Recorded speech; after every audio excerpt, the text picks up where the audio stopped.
Bonjour messieurs, dames. Aujourd'hui, une petite revue rapide de ce magnifique objet. J'ai nommé le Pipeline Pro. J'ai acheté ce mode électronique allemand pour la modique somme de 189 euros.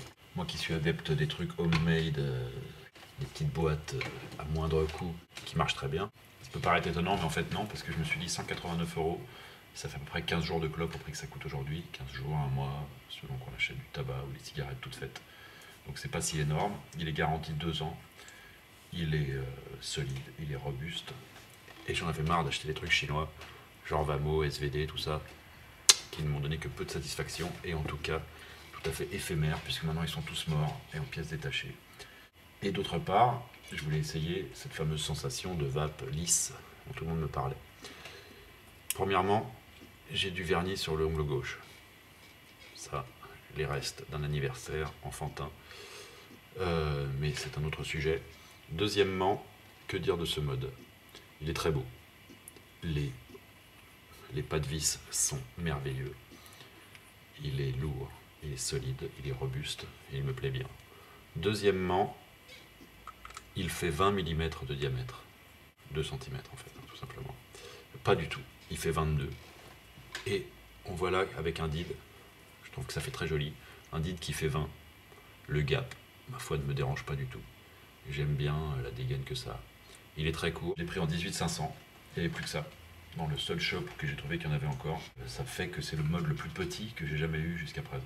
Que ce soit mes boîtes, des Vamo que j'utilisais que en boost, en régulé, donc avec deux 18-350, le SVD pareil. Parce que sinon je trouvais que ça marchait pas. Là avec une 18-500 il est tout petit. Et les gens me disent encore, oh comme il est gros ton truc, comme elle est grosse ta cigarette. Ce qui ne manque pas toujours de prêter à une petite blague grivoise en réponse. Personnellement j'en ai jamais eu d'aussi petit. J'ai certes l'air un peu fatigué, ne m'en veuillez pas, j'ai pas dormi depuis 1945, le traumatisme, la guerre, tout ça. Donc, voilà. Je ne vais pas vous faire la revue complète avec les petits boutons sur lesquels on appuie et les menus sur lesquels on tombe. Pour cela, je vous propose de vous référer aux revues respectives de Altmenorg, d'Anthony sur Espace Vape ou de Nuke Vapes sur sa chaîne, qui sont tout à fait détaillées et qui vous expliqueront en détail comment ça marche. D'autre part, le mode d'emploi qui est fourni avec en très peu de pages et très clair en français. Personnellement, j'ai acheté le mien sur Vapoclop. Il est arrivé très vite et dans très bonnes conditions, dans un petit tube comme ça, qui n'est pas le même qui amusait tellement David de Nuke Vapes sur sa vidéo, mais qui est marrant quand même, un petit tube en plastique tout con, avec un pas de vis rigolo, des petits crans comme ça qui font que ça se visse.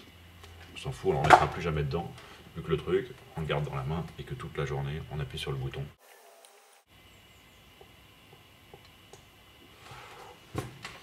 Et on produit de la vapeur.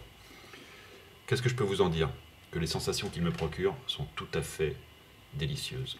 Effectivement, je sens que la vape, puisque c'est comme ça que les gens l'appellent, est beaucoup plus lisse qu'avec un Vamo, qu'avec mes boîtes en OKR ou qu'avec quoi que ce soit que j'ai utilisé jusque-là.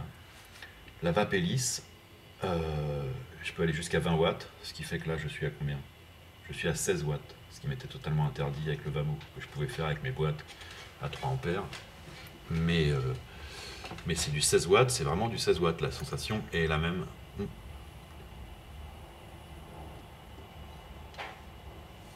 Quelle que soit la tension de l'accu, pour l'instant. J'ai quelque chose à dire, j'ai quand même du moins à dire. Les 18-500, premier moins, à 16 watts, me durent pas une éternité. C'est-à-dire que je suis parti l'autre jour avec deux 18-500 chargés à fond, et elle ne m'a pas fait la journée. Il faut savoir que je vapote comme un train, et que ça fait genre, je fais du 6-7 ml par jour. En Genesis, à 16 watts, deux 18-500, ça ne me fait pas la journée. Vous parlez d'un des petits menus. Quand on déroule, il y a plein de menus que vous apprendrez à connaître avec les autres. Quand on déroule, on a check batterie. 3,6 V. Il me reste 3,6 V là-dedans. Mais en fait, si j'appuie, que je le mets en charge, et que je refais check batterie, en fait, en charge légère, il se retrouve à 3,1 V. Pour initialiser ça, il faut refaire un tour de menu, comme ça, on revient... Ah, je suis allé trop loin. On revient à check batterie, et il me remet 3,6 V. Il lui reste 3,6 V dans la batterie, mais encore une fois, en charge, en vérité, 3,1 V. Passionnant. C'est-à-dire que cette mesure de valeur, on ne l'avait pas avec un Vamo ou quoi. On voyait que la batterie qui n'était pas en charge. Là, en fait, et c'est pour ça que ça coupait pas à 3,2 V. Moi, mon Vamo, il coupait à 3,4 V et encore, et encore. Là, il y a un autre réglage qui est intéressant, c'est celui de cette batterie qui est juste après. Là, j'ai choisi que l'accu se coupe à 2,7 V. Donc ça permet d'optimiser la batterie. Je peux même baisser plus. Je peux aller à 2,5 V. On peut décider que l'accu va se couper à 2,5 V. Je vais essayer ça et voir si c'est 2,5 V hors charge ou en charge. À mon avis, c'est en charge. Donc c'est bientôt, puisque là, je suis à 3,1 V, je l'ai dit. Ça, je ne l'ai pas entendu dire par les autres. Donc ça me paraît intéressant de le dire, pour que vous le sachiez. Puisque je leur ai dit. Enfin, je viens de le dire, en fait. Donc voilà. D'autre part, si d'aucuns d'entre vous connaissent des batteries, là j'ai des AW IMR 18500 qui sont toutes neuves puisque je les avais achetées il y a fort longtemps dans l'idée de faire une boîte en 18500 mais je m'en étais jamais servi. AW, on m'a dit à l'époque c'était en tout cas ce qu'on faisait de mieux, mais je sais qu'il y a des batteries qui vont peut-être me durer plus longtemps. Celles-là font 1100 mAh. Si vous connaissez des batteries qui vont être plus efficaces sur ce mode et avoir une meilleure autonomie, merci de l'inscrire ici dans les commentaires afin que je m'en procure. Et surtout que vos condisciples, c'est-à-dire mes abonnés, enfin mes adeptes en fait, ni plus ni moins, puissent s'en procurer aussi dans la mesure où ça les intéresse le moins du monde. Le Pipeline Pro, j'en suis très heureux et du coup je ne me sers plus du tout de mes boîtes pour l'instant. Pour l'instant je prends ça avec 2 atomiseurs Genesis, ça me fait la journée. Je trouve que ça fait joli avec un atomiseur en 20, je l'ai déjà dit. En 22 j'en ai pas. J'ai des drippers en 22. Si, j'ai des AGA, mais je m'en sers plus. Puisque je n'utilise que mes 2 leads avec mes 2 liquides. Voilà, ça c'est ma vie. Pour ce que vous en avez à foutre, comme j'ai coutume de dire. Donc le pipeline, superbe, un achat. Donc, que je ne regrette pas une seconde. J'ai un bel objet. J'adore la finition. Je ne suis pas fan, tout comme d'ailleurs mes collègues, oserais-je dire. Du plus et du moins là. Plus là et du moins là. Je trouve ça assez moche et sans intérêt. Enfin, ça ne me dérange pas. Le bouton est hyper agréable. Les pas de vis sont monstrueux. C'est un bel objet. Petit, compact, lourd, solide, fiable. À mon avis, je l'ai depuis 3 jours. Je ne suis pas sûr que ce soit fiable à 100%. Mais comme il est garanti 2 ans, je me dis que ça vaut le coup. D'autre part, dans le manuel, il est marqué quelque part quelque chose. Où est-ce? Voilà. Le module électronique est capable de contrôler l'atomiseur dans la plage de 5 à 20 watts avec des résistances de 1 à 3 ohms.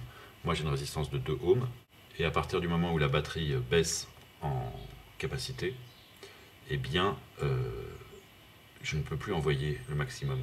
Parce qu'ils disent qu'en dehors de ces plages, pendant qu'on appuie sur le bouton, le truc va se mettre à clignoter. Et moi parfois il se met à clignoter.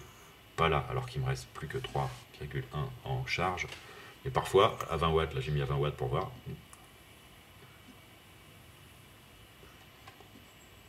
Bon, 20 watts, moi ça envoie un peu trop pour moi. Mais parfois il s'est mis, pas en protection, il continue à envoyer, mais il y a des petits pointillés qui s'allument pour dire qu'il n'envoie pas la puissance demandée. Puisque c'est ça qui est marqué, hein. Je reviens. En dehors de ces plages, il est possible de vaper, mais la puissance sera automatiquement diminuée. Le Pipeline Pro affiche alors des points clignotants pour indiquer une puissance réduite. Donc il m'est déjà arrivé qu'il indique une puissance réduite en fin de vie d'accu. Donc c'est lisse, c'est régulé, ça marche super bien, mais peut-être pas jusqu'au bout. C'est-à-dire que parfois, il a du mal à envoyer. En tout cas, il envoie largement suffisamment pour moi. Ça envoie la purée. Et c'est vrai que cette sensation de lissitude du vaping est tout à fait bonarde. Si quand même un autre problème avec ce mode, je trouve, c'est qu'à ce prix-là, il est vendu soit en 18500, soit en 18650.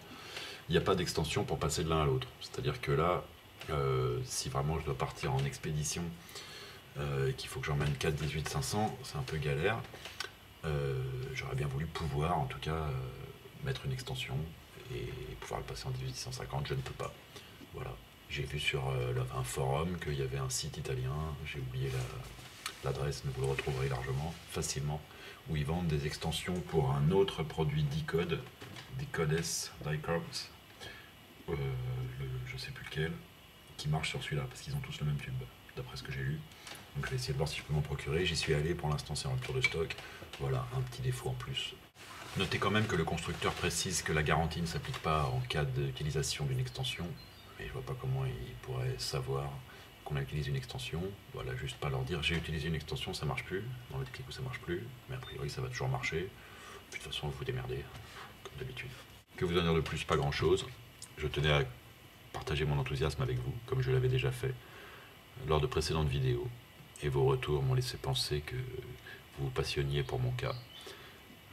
J'ai un problème capillaire, mais ça, on s'en fout complètement. Et je vous dis peut-être à bientôt pour une autre revue qui, gageons-le, sera passionnante, dans le meilleur des cas.